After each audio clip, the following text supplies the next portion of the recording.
40%-ээс бууруулахгүй байх бодлого баримтлан шийдвэр гаргах төвшөнд эмэгтэйчүүдийн төлөөлөг нэмэгдүүлэх чиглэлээр улс төрийн намуудтай нэгт хамтран ажиллаж бодиттой үр дүнд хүргэх үүрэг хүлээж байна. Ингээд 2005 оны 4-р сарын 27-нд улсын их хурлд суудалтай нам эвслийн дарга гишүүд мянганы хөгжлийн зорилтуудыг тууштай дэмжиж хэрэгжүүлэхийн төлөө их тэнгэрийн тунхаг бичигт гарын үсэг зурлаа. Ийхүү сонгуулийн хуулинд энэхүү 28-ын 2-р заалтыг оруулж өгчээ. Уг заалтад нам эвслээс нэр дэвшигчдийн 30-аас доошгүй хувь нь эмэгтэйчүүд байна гэж заасан байдаг.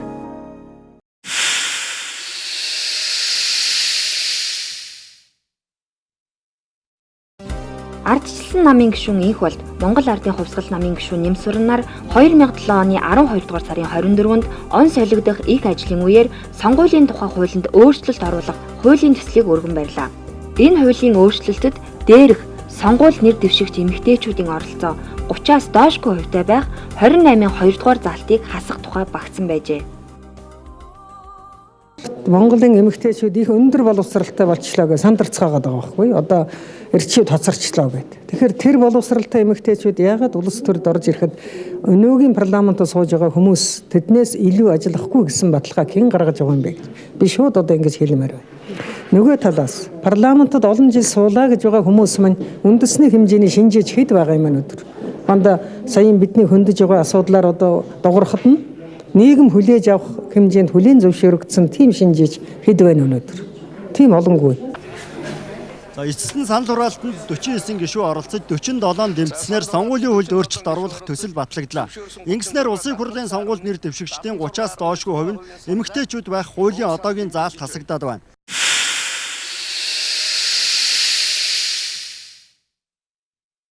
Улсын хурлын сонгуульд нэр дэвшигчдийн 30-аас доошгүй хувь нь эмэгтэйчүүд байх хуулийн заалтыг парламент хүчин болгоод байсан. Тэгвэл энэ шийдвэрт Монгол улсын ерөнхийлөгч хориг тавхан эмэгтэйчүүдийн төрийн бас байгууллагын товлцох үедээ мэдэгдсэн байна. Ерөнхийлөгчийн хориг тавих тухай албан тоотыг өнөөдөр улсын хурлд хүргэсэн байна.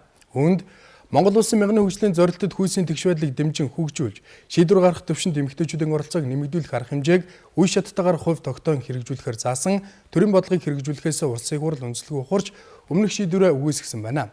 Иймд Монгол улсын мянганы хөгжлийн зорилтод нэгэнт тодорхойлсон төрийн бодлогыг тууштай хэрэгжүүлэх шаардлагыг үндэслэн үндсэн хуульд заасан бүрэн эрхийнхээ дагуу улсын хурлын сонгуулийн тухай хуулийн 28-ын 2 дахь заалтыг хүчин болгосон хэсэгт хориг тавьжээ гэсэн байна. Сонгуулийнхаа системийг өөрчлөе. Мажоритар тогтолцоогоо пропорционал болгоё гэж одоо энэ анх энэ асуудал босч ирсэн шүү дээ. Тэгэхээр үнийг хийж чадахгүй болохоор сонгуулийн хуулинд өөрчлөлт оруулаад гадаадад амьдарч байгаа монголчуудын сонгуулийн эрхийг хасах, эмэгтэйчүүдийн 30% квотыг хасах дээр одоо бууж ийм байдлаар одоо асуудлыг шийдсэн. Энэ бол буруу болсон. Тийм учраас би энийг бол хувьдаа эсэргүүцэж байгаа. Зүгээр эрэгтэйчүүд бол эрх мэдлээс хуваалцах дургүй байна.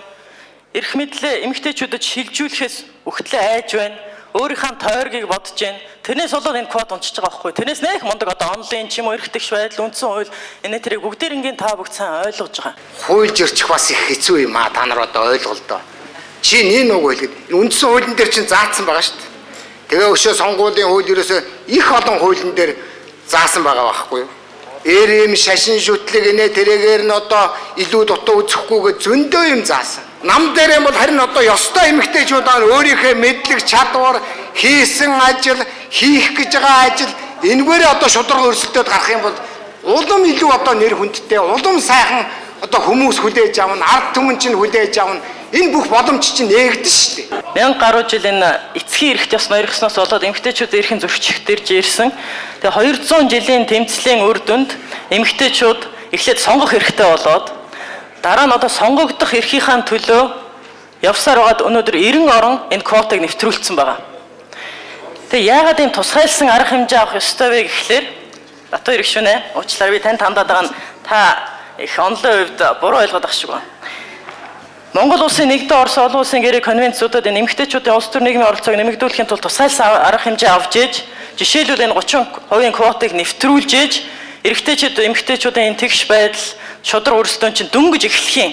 Тэр шатын тэр хаалгын зүгээр нээж өгж байгаа. Санамбил гишүүний саналыг хасаж тооцсон ч гэсэн ерөнхийлөгчийн хоригийг хүлээж авсан дүн хэвээрээ байх юм а. За өмнө нь хин нэгний өмнөөс товчлуур дарсан ч үүнээс олж маргаан гарч их хурлын гишүүд үүнийг тоодгүй байсныг энд бас хэлэх хэрэгтэй. Ийхүү санаандгүй шахуу их хурл нэр дэвшигчдийн 30% нь эмэгтэй байна гэдэг заалтыг дахин сэргээх хэсгийг ярихаар болсон нь эрэгтэй гишүүдийг сандралд оруулж чуулганыг тодорхойгүй байдалд оруулаад байна. Байхгүй гишүүдийнхээ өмнөөс товчлуур дарж санал өгөх нь нэгэнт ердийн үзэгдэл болсон. Бараг санал хураалт бүр дээр л ийм асуудал гардаг. Ерөнхийлөгчийн хоргийг хүлээж авахгүй байх санал нь эхний санал хураалтаараа унаж, эвгүй байдалд орсон эрэгтэй гишүүд Сономпил, Жаргал нарын гишүүд эзгүй байхад санал хураалтанд бүртгэгдсэн гэдгээр шалтгаалan тухайн санал хураалтыг хүчингүй болгож чадлаа. Бусдын өмнөөс товчлуур дарсан шалтгаанаар дахин санал хураалсан тохиолдол манай парламентын түүхэн урданд гарч байгаагүй. Сонгуульд нэр дэвшигчдийн 30 хүртэлх хувьд нь эмэгтэйчүүд багтана гэдэг заалтыг их хурл өөрчилсөн. Үүнд тавьсан ерөнхийлөгчийн хоргийг өчигдрийн санал хураалтаар бол хүлээж авсан ч энэ шийдвэрийн таалагдаагүй эрэгтэй гишүүд хурал хаяж гарсан билээ. Ингээд өнөөдөр төрийн байгуулалтын байнгын хороо хуралдаж эмэгтэйчүүд хичнээн хилээд ч дахин санал хураалт явуулахар болсон юм а. Монгол Ардын Хувьсгалт нам ардчилсан намын бүлэг зөвлүүд энэ хооронд хуралдахдаа эмэгтэйчүүдийг дэмжиж санал өгсөн гишүүдэд дарамталж дахиж санал өгөх юм бол сонгуульд нэр дэвшүүлэхгүй гэсэн мэдээлэлч байна. 8 жил ингэж яваад өдөр болгон хуралдсан өдөр болгондоо ингэж гишүүдийнхээ өмнөөс санал өгдөг. Нэг хүн 2 3 хүнийхийг бүр ширээгээ ингэж тойруулаад ингэж гар нь ингэсэн өгдсөн явж яддаг штэ угаасаа. Тэгэл олон хоороо түрээ барайл бүгдээрээ болж гэн гэж ингэж дайраад гардаг байсан. Тэгсэн чинь өчигдөр ганц хүний асуудал дээрээс болоод гинтхэн дэгээ сахидаг хүн болцгоодсон ийм байж таарахгүй. Их хурлын дарга та өөрөө мэдж байгаа шүү дээ. Их хурлын гишүүдээ тэгээд жирний эмэгтэйчүүдийн 30%-ийг эсэргүүцээд байгаа нь юунаас болж байгаа гэхээр яг үнийг хэлбэл эмэгтэйчүүдийн улс төрд энэ удирд галбан тушаалд их хурл сонгогдох тэр боломж нь хаагдчихад байгаа шүү. Ингээд их хурлын олонх эрэгтэй гишүүд хүчинтэж сонгуульд нэр дэвшигчдийн 30% эмэгтэйчүүд байх албагүй хуулийг хэвээр нь үлдээлээ. Эмэгтэйчүүдийн байгууллагууд үүнээс олж энэ шийдвэрийг хүчин төгөлдөр биш гэж үндсэн хуулийн цэцэд хандхаа мэддээд байгаа. Гэсэн ч их хурл цэцийн дүгнэлтийг хүлээж авах уу гэдгийг хэлцдэг. Өнөөдөр улаарч байж 30% квотыг халсан олон эрэгтэй гишүүд дүгнэлтийг хүлээж авахгүй нь тодорхой болохоор энэ удаа буюу 2008 оны сонгуульд нэр дэвшигчдийн 30% эмэгтэйчүүд багтах найдваргүй боллоо. Энэ хэлэлцүүлгийн үр дүн бидэнд юуг мэдрүүлв? Эцгийн эрхт ёсны мянган жилийн эмэгтэй хүнийг доорд үздэг энэ үзэл бодлоос манай эрхэм түшээд энэ дээлэнх нь салж чадаагүй байгаа. Түүний өмнө бид хүчин мөксдөж байгааг. Хоёрдугаарт эрх мэдлийн өмнө бид яаж хүчин мөксдөж байгааг. Гуравдугаарт мөнгөний өмнө бид яаж хүчин мөксдөж байгааг энэ хэлэлцүүлэг яруу тод харуулж өглөө. Эмэгтэйчүүдийн 30% квотын асуудал хэрхэн шийдэгдсэнийг та бүхэн болж өнгөрсөн бодит үйл явдлаас үзлээ. Төрийн эрх барьж байгаа гишүүд баталсан хуулиа хэрэгжихээс өмнө үгүй болгосон баримт гэвэл энэ. Үүнийг энэ удаагийн сонгуулийн дүнж харууллаа. Монгол улс ардчилсан сонгуулиар парламентаа бүрдүүлэг болсноос хойших 1992 оны сонгуулиар нийт гишүүдээс 3, 1996 оны сонгуулиар 8, 2000 оны сонгуулиар 9, 2004 оны сонгуулиар 5 эмэгтэй гишүүн сонгогдож байсан бол энэ сонгуулиар 3 эмэгтэй гишүүн сонгогдсон байна.